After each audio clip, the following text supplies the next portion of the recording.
Աղջնակ, որը գրում է. Երբեք չեմ պատկերացրել, որ ընտրություններից հետո կարող է ժամերով պատին նայեմ ու լացեմ։ Հա, լացել ու ես չեմ ամաչում դրա համար։ Ամաչում եմ, որ 727,827 հոգի կընտրի Արցախն ու հայ առաքելական եկեղեցի ուրանալ։ 727,000 հոգի կընտրի ազգը պառակտող Ադրբեջանի տարածքներ զիջողին ու անունը կդնեն խաղաղություն ենք ուզում։ Ինչ խաղաղության մասին է խոսքը։ Եթե Արցախում պատերազմի ժամանակ ազերիները ձեր կանանց էին բռնաբարում, այլանդակում իրենց մարմին, դուք խաղաղություն չեք մոռանում, դուք պատրաստ եք երևի շանակությունը չկա այստեղ ուղղակի։ Մի խոսքով։ Ես սա որ կարդացի, ես առաջի տողերը։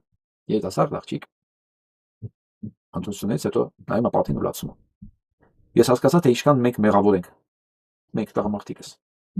որ մենք չենք կարողացել պաշտպանել մեր աղջիկների ինդուստրիային, որտեղ աղջնակ երևի ինդուստրիա թայինը, տարիքին է։ Մենք թերացել ենք տղաներ։ Մենք մեր պատերազմը տանուլ ենք տվել։ Ես ասում եմ բարձր գիտակցությամբ։ Ես էլ եմ տանուլ տվել։ Ես, որ օրը 24 ժամ ամենևս ինձ թվում արել եմ ամեն ինչ ոսա չլինի, բայց ես էլ տանուլ եմ տվել։ Որովհետև իմ ազգի մի աղջնակ այս ամեն ինչի արդյունքում շատ արդարացիորեն նայում է պատին եւ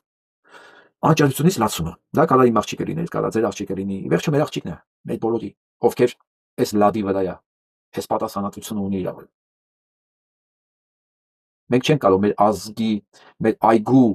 քախանը թողենք ուրիշի հույսին, նստենք կողքից նայենք, թե ով է ստեղծելու այն այգին, որտեղ մեր աղջիկները կուրախանան չեն լացի։ Որտեղ ծաղիկներ կլինեն, ոչ թե փշեր։ Հա, որտեղ միրգ կա, ոչ թե ականներ կպայթեն։ Մենք չենք կարող նստել ու սպասել։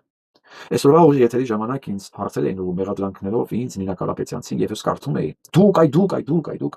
եւ գրողների մեջ շատերը տղամարդ էին գրողներ, ես մտածում եմ Տերաստված։ Տղամարդը տանը նստած մեղադրում է կնոջը, ու ինքը լավ չի պայքարել Փաշինյանի կողմից։ Ուրիշի կնոջն է մեղադրում։ Ես ասում եմ, տղաներ, ձեր մոտ ամեն ինչ նորմալ է, դուք բաց չես զգում դրա համար։ Չէ՞ կինը ամուսինը։ Ու ինքը կինը։